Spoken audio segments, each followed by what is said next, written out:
Good morning, Dr. Lim here. So now we are going to talk about hexagenous reflexology. Over the year in this Ganotherapy, okay, we have seen many reactions, many reactions from the body, and we say that from the external manifestation, okay, we should be able to analyze what is happening inside the body. Okay, most of the reflexology are two-dimensional. All right, the palm, or they call that the sole of the leg, this thing is two-dimensional. But we need a three-dimensional reflexology, okay, to link outside and inside. So over the year, we have established this science, okay, of three-dimensional reflexology. And in this video, okay, I'm going to talk about this reflexology. Hexagenous reflexology is a big project. So in this video, we just have some introduction to it. So just to let you to understand some general concept of hexagenous reflexology. Hexa means six, no? Okay, hexagenous reflexology, it means it is a six-section reflexology. Okay, this is a three-dimensional reflexological system. Now, we map the whole body, using this elliptical coordinate system. I'm going to show it in this future slide. From one area of the body, we can match to the other part of the body, For example, the eyes related to the liver and etc., etc. Okay. Then from external symptoms and reactions, we can study the health problem inside the body. And that's very important because when you take Ganotherapy, when people come to see you, okay, you can only see the external symptoms. And by studying the external symptoms, we should be able to know what is the problem inside the body. Okay, from the surface of the body, then we can use acupuncture, we can use massage, or we can even apply Ganotherapy, apply the herbs on the surface, okay, to treat the internal problem. You may ask how we discover the hexagenous system. In the early day of Ganotherapy, we need a reflexological system to explain the body reactions. There's so many reactions, after taking Ganotherapy. And how are we going to explain that, So we need to map the body using a simple system that everybody can learn. And you need not memorize all the reflection zones and acupuncture points. Okay, that is not practical for the teaching to the public. So we need a simple system that anybody can learn and learn it quickly. Okay, and also our system should match with modern anatomy. So when you study the system, it should link to the modern anatomy.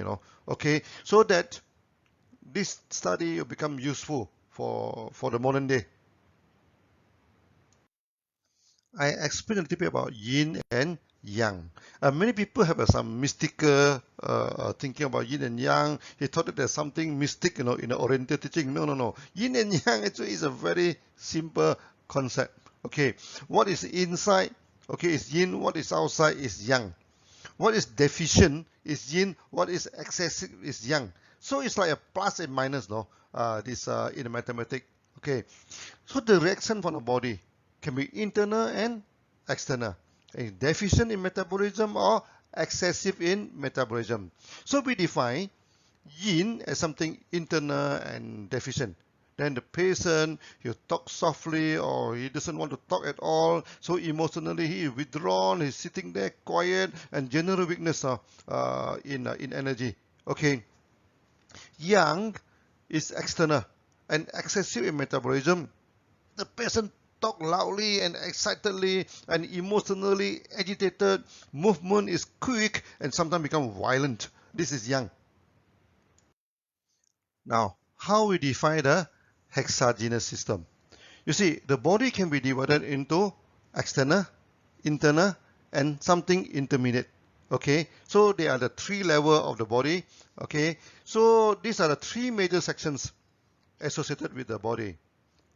Each section can has external or internal symptoms like body pains, skin problem are external.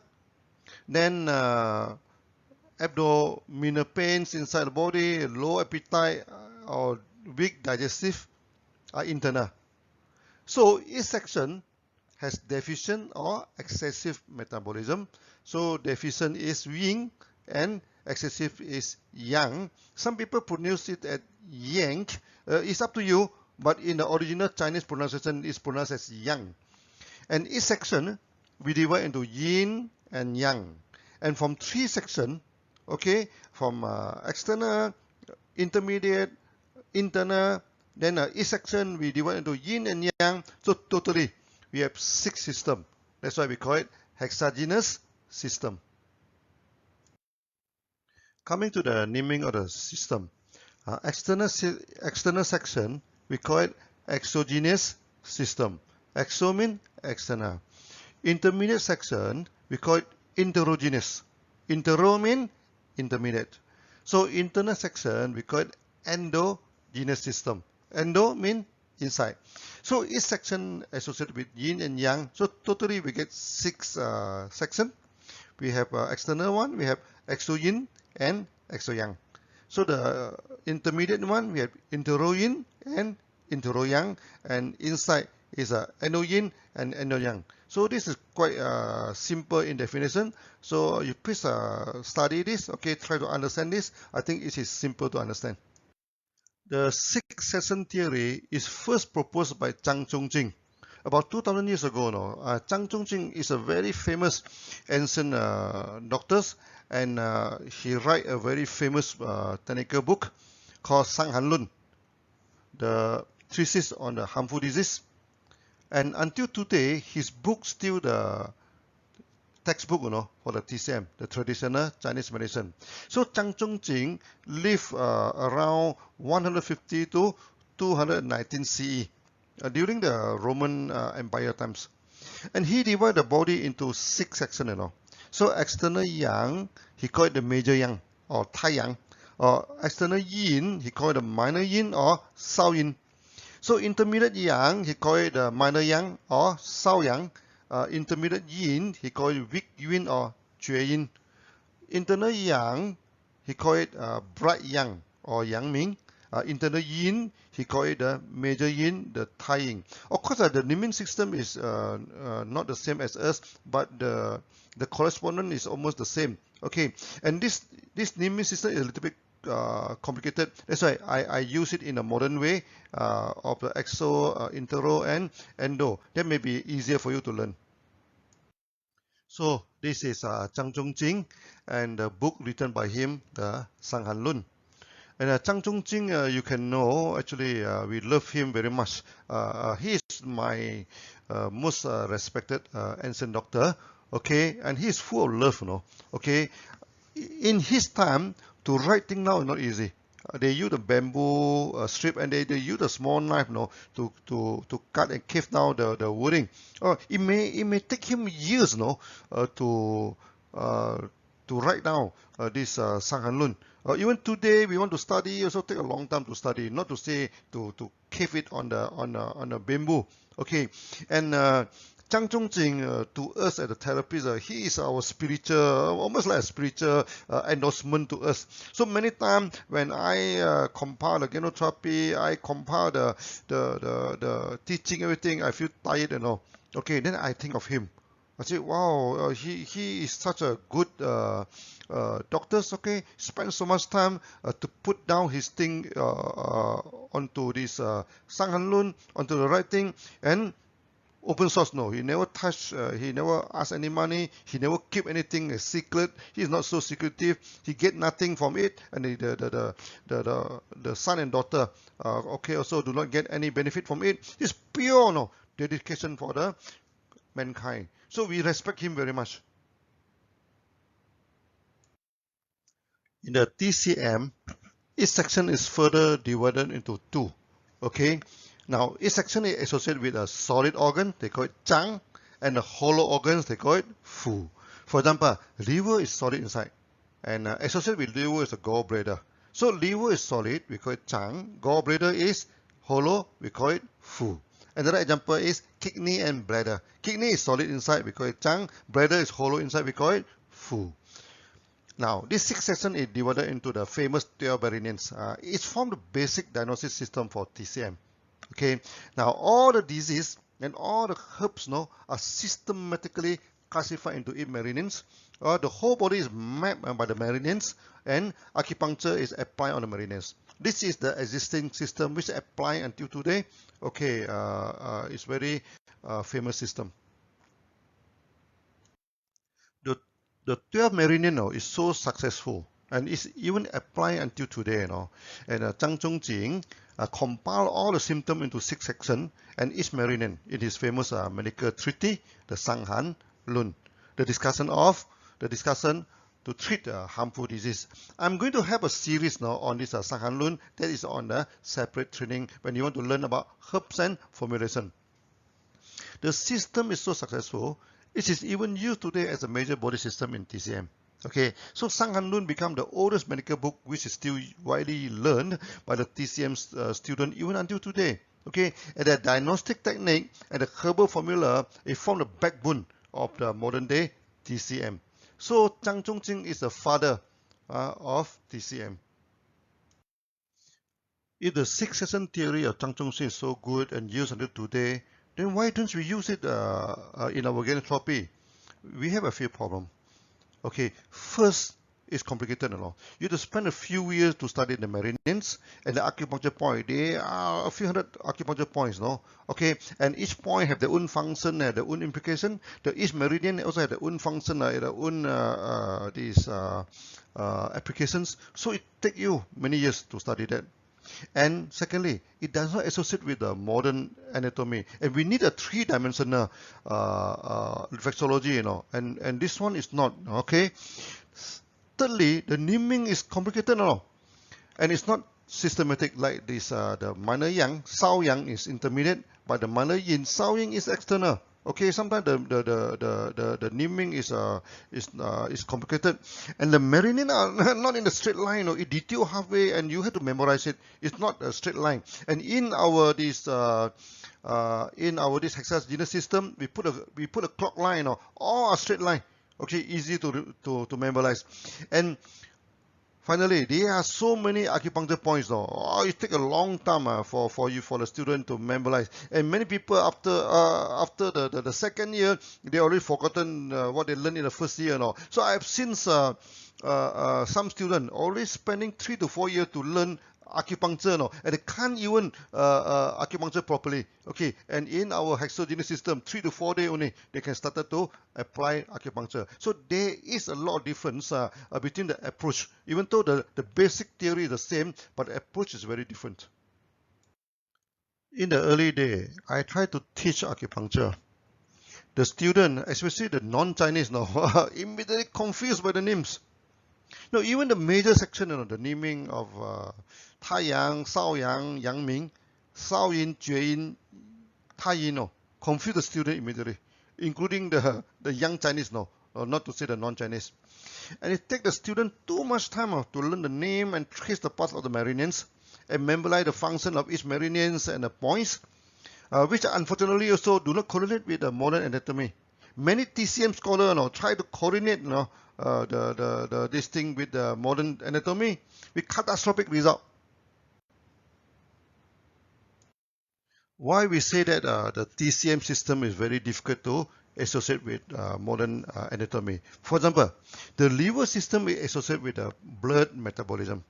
Okay, and it's more than the function of the anatomy in the liver system now. Here I use a capital letter L, liver, to mean that it's a macro system now. It's not referring to the anatomy liver inside the body. Now, the spleen in a TCM is designated as a digestive organ, but in modern day, the spleen is more associated with the blood, It's a graveyard of blood cell. When your blood dies, is what they call, it is accumulated in the spleen, and after that it's breakdown. So where is collected the dead blood and decompose it for recycle? Actually, the spleen is more attuned to the liver function of TCM rather than the digestive system now. And the liver organs, anatomy organ, is important for the digestive organ. So it is more associated with the spleen system in TCM rather than the liver system. So if you try to associate the ancient naming and the modern anatomy, you always get errorless result. We need a modern system to map the body, Okay, now if someone tell you the lesser known name of some place, no, wow, you have to go to the web and searching high and low, where is the place? But if we give you the GPS, no, immediately you can identify the area. So we need not memorize the name of the countless towns and cities, no, as long as you know the GPS. So we should develop a mapping system on the body where the location can be immediately identified without the need to memorize the meridians and the point. But we cannot develop a completely different system than the six-section theory of Zhang Zhongjing, because the six-section theory is so well established. You can learn so many things from the six-section theory of TCM. That's why our method also cannot run deviated too much from the six-section theory. But at the same time, it must correlate it with modern anatomy. Okay, so our hexagenous theory 1, you learn it. So next time when you want to study Sang Han Lun or the TCM, it should mesh well in your future study. Okay, you no need to relearn and redo everything. That is very difficult. And secondly, since the ancient theory had nothing to do with the modern day anatomy, but our system must mesh with the modern day anatomy. Okay, so the mapping should coordinate well to the modern anatomy so that you can study it very systematically. Many people say this is not possible. No? How can you mesh the ancient one and the modern one? There's no such thing as impossible in our dictionary. Okay, all these things we must find a way to coordinate the two. At first, I thought the mapping is easy. After all, our body is cylindrical in shape, Why not we just use the cylindrical coordinates? So at first, I define the line on the cylinder. Okay, the top is like a clock, Then we have 12 o'clock. Okay, and maybe at the back, our back is 12 o'clock, our front is 6 o'clock, our left side is 3 o'clock, and our right side is 9 o'clock. Just like a clock, You're putting a cross section of the clock on your body. But the problem is that the clock line do not match well with the meridian lines. Okay, I spent many years now. I try to modify, try to change the shape, try to do everything. It never work. Okay, if the cross section of the body is look like a clock, then the meridian should match with the major clock lines. Okay, like the 12 o'clock, 1 o'clock, etc. But unfortunately, if it's just a simple cylindrical system, the meridian match the minutes line, not the hour line, and it make the study complicated if we use this system. Now you look at the top left, there's a schematic drawing of our cross section. You excuse me for this rough drawing. I'm not very good in this computer graphic, but this is a rough idea about the cross section, in the thorax section, Okay, you compare to the top right, the clock. It doesn't match, It doesn't match. Okay, and it doesn't look the same. So that troubles us a lot. For years, I tried to modify the clock system. It never worked. Then until one day, after looking at the cross section, suddenly some idea come to me, Maybe the body is the intersection of two clocks, Okay, then they intersect at 11 o'clock and 7 o'clock. Then it look more like the cross section of the body. You see, you compare to the top left and top right, it look more like to each other now. Then I superimpose in the cross section of the video. Oh yeah, it matched very well, It matched very well. That's why our cross section of the body actually is a superimpose of two clock. It's not one clock, That is very, very important. You always have to remember this. This is the schematic drawing of the two clock. This you must always remember this, Look at it until you understand what it is, because this is the basic of our hexagenous reflexology. Now, the cross section of the main body is like the intersection of two clock, and you look at it, they intersect at 11 and 7 o'clock. Okay, you look at the right hand side and left hand side. The left hand side is the mirror image of the right hand side. Okay, the right hand side, the 3 o'clock is at the right, but the left hand side, the 3 o'clock is at the left. Okay, the right hand side is a common clock that you are seeing, but the left hand side is a mirror. It's a mirror, It's just put it it's a mirror. Then they intersect at 11 o'clock and at 7 o'clock in below. Okay, now you look. 1, 3, 5 is always outside. Okay, 7, 9, 11 is always inside. So 1, 3, 5 is the yang line, and 7, 9, 11 is a yin line. Okay, this is the basic classification of line. So when we intersect two circle, you find that the hour line mesh well with meridian. Okay, so in the future, when we teach hexagenous reflexology and acupuncture, we can show that our hour line covered almost all the acupuncture points and mesh well with the meridians. Okay, this is very important discovery and excited me very much since then. Okay, and I use it to explain the reflexology in Ganotherapy. And I also use this system, to explain the Sanghanlun, which we are going to teach you in the future. Just now we talked about the cross section of the body. How about the elevation? Okay, you look at the body, okay. That also you're very careful. So the main body of a man, it look like intersection of four ellipse. On top the thorax, on top the chest is bigger, then slim down to the waist, and then expand again in the hip, So it look like the intersection of four ellipse. That also very important. Okay, you must always study this. I use the muscle system to indicate the body surface because muscle you can identify it clearly. Okay, so I spent a few hours now to sketch out this muscle schematic drawing of the body. From here we can identify easily, where is the locality on top of the body surface. Now we superimpose the four ellipse into the main body, and you can see it mesh very well with the body. Okay, and this is the most important matching. You should always remember this well. Now we are going to study the main body. So this is the main muscle of our chest, of the thorax, abdomen, and the pelvic section. Okay, these are the main section of the body, and in reflexology we need to study this section first. Before we superimpose the four ellipses into the body again, okay, you just roughly see the left hand side. Okay, this is the muscle system, and the right hand side, this is the four ellipses. Then we are going to superimpose these two together. Okay, finally we superimpose the two. Okay, so it mesh very well. Now you see on the top, it seems that the body is slightly bigger than the two ellipses. No, actually it's not. Whatever you see that it is a back muscle. That's the back part of the muscle. The front part it mesh perfectly with the four ellipses. What is you see extra? The one is a back part of the body. Also, you see the four ellipses are naturally divided the body into three sections. Okay, the top section is the thorax, the second section is the abdomen, the third section is the pelvic. This mesh well with the anatomy.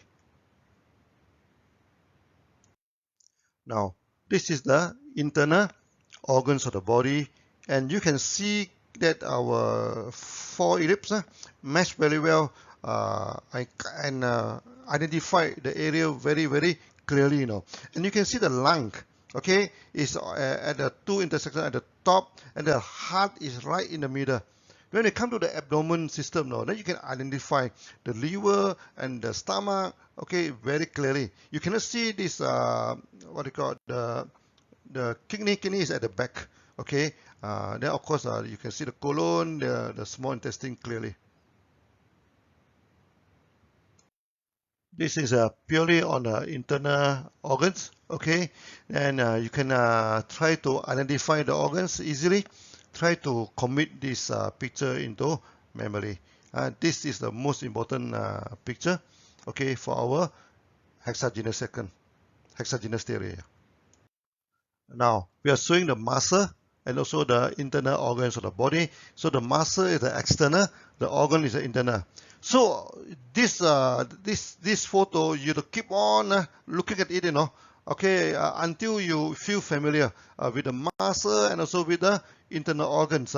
Is to link the external to the internal. So I'm going to give this slide, everything to all the branches, okay? So you all in the future should be able to get the slide and also the photo free of charge, okay? And this one, keep on looking at it until you familiar with this four ellipse.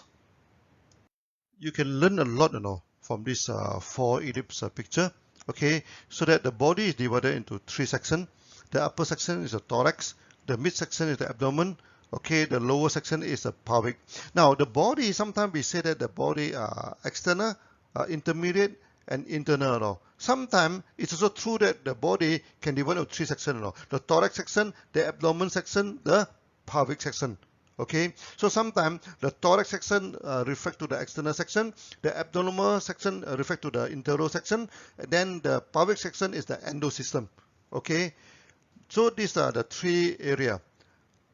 Then for the thorax divided into three sections, Okay, so then you can see that the lungs are at left and right.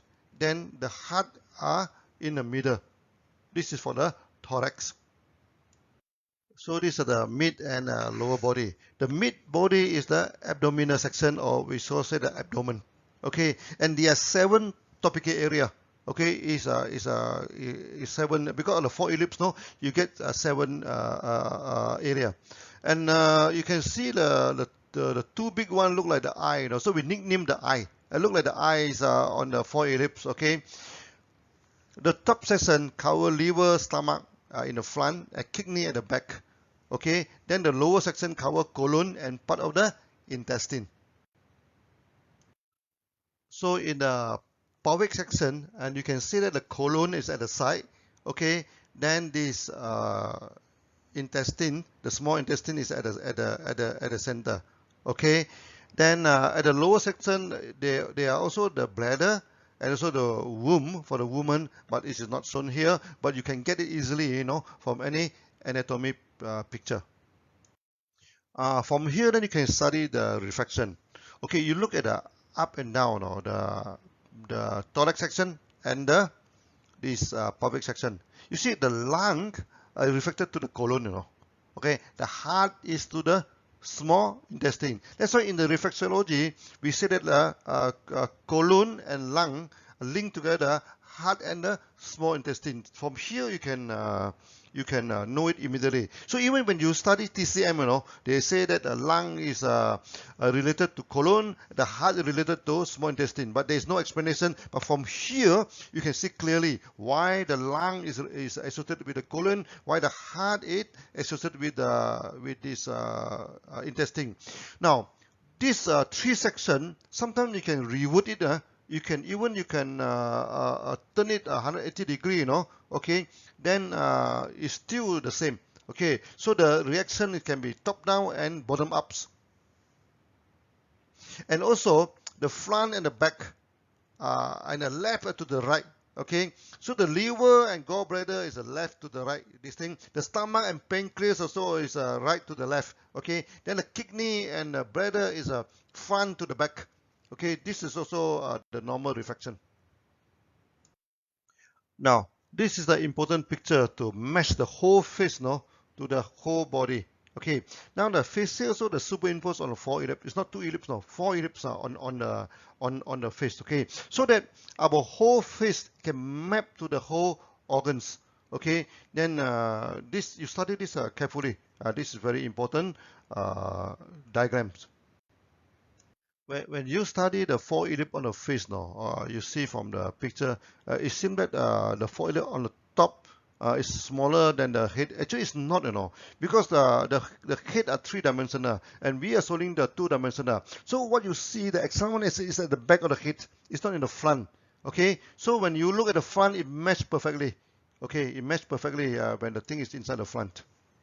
Now, from this picture, then you can know how the organ is mapped on the face. So the lung is reflected into both sides of the forehead. Okay, so some people, sometimes they have this headache, at the side of the forehead. Then you suspect it is a lungs problem, and the lung also go into slightly into the eyes, Okay, so when there is water congestion in the lung, the water going down to the lung, okay, is reflected on the eye. So the teary eye, is also mean that there is this water congestion inside the lung, okay, at the lower part of the lung, because the lower part of the lung actually go into the eye. Okay, then you see the heart. The heart is at the central forehead. So when the people are having this central forehead problem, this headache, everything is a heart. So when you rub the central forehead softly, so you can also strengthen the heart. Now, another one is very important one. You look at the liver. The liver mesh well into the eye. Okay, these are the things. So we always say that the liver is reflected on the eye. From here you can see it very clearly. Okay, then the mouth in the small intestine. Okay, and the small intestine is also reflected to the heart. So this is a secondary reflection. So the mouth reflected to the intestine reflected to the heart. That's why the tongue inside the mouth, okay, this is a secondary, this thing is reflected to the heart. That's why we say that the tongue in the mouth are associated with the heart. Okay, then the stomach also reflected just below the eye. Just below the eye. That's why the lower part of the eye, or when the thing is swollen, everything, then you see there's something wrong, weakness in the stomach. Okay. Then of course the kidney is at the back. Okay. It reflected on around the muscle of the eye. Okay. So when around the muscle of the eye become dark, become the panda eye, then this is the kidney problem. Now for the limbs, for the legs, and also for the hand. They are just two ellipses, no? It's not four ellipses, remember. Okay, the two ellipses, then the intersection at the fold, knee and the fold. So for the limbs, it's intersection of the two ellipse. So the right side of the limbs is to the two ellipse of the right of the body. Okay, now by pressing the hand and leg, and checking on the color of the surface, okay, and by checking some lump or something abnormality at the surface of the hand and leg, then we can know what is wrong inside the organs. Okay, and this is also the basic of our acupuncture in the future. Okay, so that the internal organs, they can reflect it on the face and also on the limb. By checking the face, by checking the limbs, okay, we can know what is inside the body. And of course, this is a big study.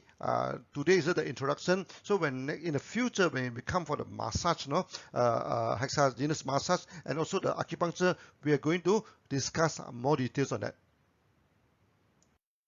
Now, by study the two ellipses in the hand and the body, so you can see the simple mapping, So the lung is mapped into the upper arms and the upper body, and the heart is at the upper arm, but interior, interior this thing, and also at the thigh. Okay, then the liver, the stomach, kidney are at the joint. Okay, so that when we say that those people have a liver problem, have kidney, weak knee.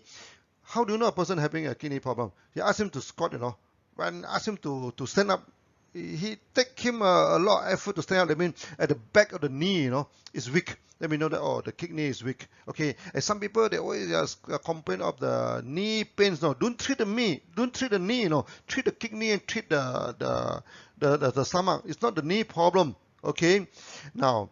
And the colon and intestine also at the end, towards the sole of the legs, okay? Then the palms of hand and the leg also reflected to the genital area. Okay, that's why many people also know when you study reflexology, you study the sole of the legs, that reflected to the lower abdomen and also the genital area of the body, and this is the reason. When it comes to the reflexology, sometimes the reverse is also true. Okay, for example, so the palm and sole can be the genital area. Okay, but it also can represent the head. So the area between the palm and sole to the ellipse can be represent the neck area. So when the people having cough, having neck problem, we go and check this area, and there's some painful point, and we rub the area, and it can relieve the cough. Okay, then the liver, stomach, and kidney in the mid of the section, it doesn't change. Okay, but the colon, intestine, and womb also become opposite. So that the reverse order is also true in reflexology. And today you don't need to worry that much. We're going to discuss about it in great details in the future. Up to now, we have shown the picture for the man and also mainly on the male surface now. How about women? Okay, and also we only saw in the front, we never saw at the back. Now you look at the woman's bodies now, it also fixed very well. into this the section of the girls. Okay, now this picture we saw the vein, we saw this thing, it doesn't look that tightly, okay, because if you saw the beautiful and new photo like this in Malaysia, I may go to jail, so this is the normally in a medical system, we are showing the picture in this way. Okay, then also at the back, and you can see the kidney, kidney also inside the both the eye, the thought is saying, then you can see the rectum. Okay, study these two pictures well. So we're coming to the end of the video now. Okay, this is our many years of study, in this hexagenous reflexology. And today what you see is just a summary and introduction. Okay, you look at the body, when you study the body, sometimes you have to imagine this line. This line is 7 o'clock. It's not 6 o'clock, 7 o'clock. And at the back there is 11 o'clock. 12 o'clock is at the side there. So that you see the body in front, okay, this is 6 o'clock is here. 6 o'clock. And 5 o'clock is going through the nipples. 5 o'clock going through the area. And 3 o'clock at the side. So between 3 o'clock and 4 o'clock, between 3 and 5 is 4 o'clock. It's very easy. Then for the hand, remember, here is a stomach area. Okay, that's why in this acupuncture, when people have a stomach problem, we always check around this area, especially this area. We press it, you press it. This stomach problem, you press it. Sure, you can get some point painful here. This thing. So this is when we teach this acupuncture, we are going to that. So I'm going to have another video to introduce the acupuncture point and everything. Okay, and today we may talk a lot, so even you do not understand in the beginning, never mind, look at it again and again. Okay, I am sure after some time you'll get familiar with all these things, and this information we are going to distribute to you. Okay, actually this video we are based on the slide, okay, so I'm going to send the slide out to the branches so that you can get the slides. And you can also get the pictures, everything. It's free of charge now. We don't charge you anything on that. Okay, then you can translate into the local language if you want. Okay, study well. Okay, and I hope you enjoy the thing. See you again in the next video.